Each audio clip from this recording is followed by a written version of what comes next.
Dito sa Amerika, pag rumesponde ang ambulansya, laging may kasamang bombero.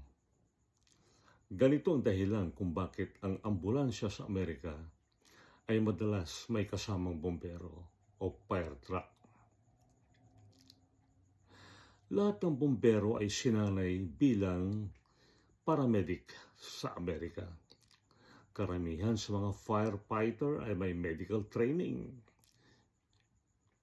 o paramedic. Kaya kapag may emergency, halimbawa heart attack, aksidente o stroke, sila ang may pinakamalapit at pinakamabilis magresponde.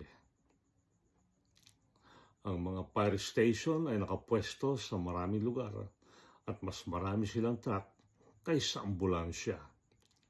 Kaya kung may 911 medical call, ang pinakamalapit na unit, kadalasan fire truck ang unang dumarating para magbigay ng paunang lunas bago dumating ang ambulansya. Kung malala ang sitwasyon, aksidente o rescue, kailangan ng higit sa 2 tao para magbigay ng tulong, magbuhat ng pasyente o magbigay